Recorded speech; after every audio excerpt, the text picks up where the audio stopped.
தூய மார்க் எழுதிய பரிசுத்த நற்செய்தியிலிருந்து வாசகம். பிரிவு 16 சொற்றொடர்கள் 15-18 முடிய. நம் மூதாதையரின் கடவுள் தம் திருவுளத்தை அறியவும் தன் நேர்மையாளரை காணவும் தம் வாய்மொழியை கேட்கவும் உம்மை ஏற்படுத்தியுள்ளார். ஏனெனில் நீர் கண்டவைகளுக்கும் கேட்டவைகளுக்கும் அனைவர் முன்பும் நீர் சாட்சியாய் இருக்க வேண்டும். இனி ஏன் காலம் தாழ்த்த வேண்டும்? எழுந்து அவர் திருப்பெயரை அறிக்கையிட்டு முது பாவங்களிலிருந்து கழுவாய் பெற்று திருமுழுக்கு பெறும். இது புனித பவுலடியாருக்கு சீடத்துவ வாழ்வு வாழ விடுவிக்கப்பட்ட அழைப்பு, அதாவது மனமாற்றத்திற்கு விடுவிக்கப்பட்ட அழைப்பு.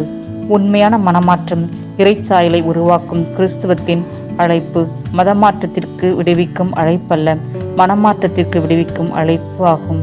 இன்றைய நவீன உலகம் முக்கியமான மனமாற்றத்தை விட்டுவிட்டு மற்ற எல்லாவற்றிலும் மாறிக்கொண்டிருக்கிறது. இது பேராபத்தை ஏற்படுத்தும்.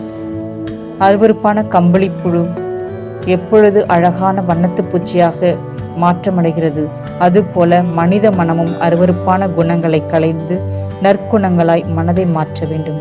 எப்படி கம்பளி புழுவானது அழகிய வண்ணத்து பூச்சியாக மாற்றமடைந்த பின் மறுபடியும் அது தன் பழைய நிலைக்கு திரும்புவதில்லையோ, அது போலவே மனமாற்றமடைந்த மனிதன் மனமானது திரும்பவும் பழைய நிலைக்கு திரும்பக்கூடாது.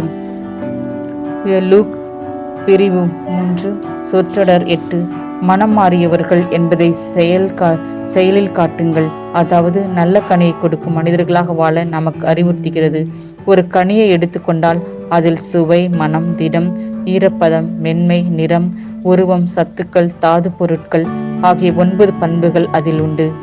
இவ்வித 9 பண்புகள் கொண்ட கனியே நற்கனி. மனமாற்றமடைந்து கிறிஸ்துவின் சாயலாக வாழும் மனிதன் அன்பு, மகிழ்ச்சி, அமைதி, பொறுமை, பரிவு, நன்னயம், நம்பிக்கை, கனிவு, தன்னடக்கம் என்ற தூயாவின் 9 பண்புகளை வாழ்வில் வெளிப்படுத்துவான்.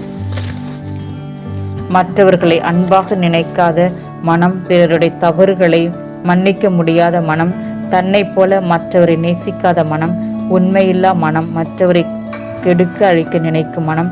இப்படிப்பட்ட மனம் தன்னுடைய தவறுகளை அறிந்து உணர்ந்து அவை மன்னிக்கப்பட்டு இயேசுவுக்கு சான்று பகரும் இறை மதிப்பீடுகளை பிரதிபலிக்கும் மனிதர்களாக வாழ நாம் அழைக்கப்பட்டுள்ளோம் என்பதை உணர்ந்து இடைவிடா பயிற்சியும் நீண்டகால முயற்சியும் செய்வோம். மனமாற்றம் ஏற்படுத்த புதிய மதம், புதிய வாரத்திற்காக காத்திருக்காமல் அன்றாட அருள்வாக்கு சிந்தனைகளோடு நம் வாழ்வை சீர்தூக்கி சீர்படுத்துவோம். ஆமென்.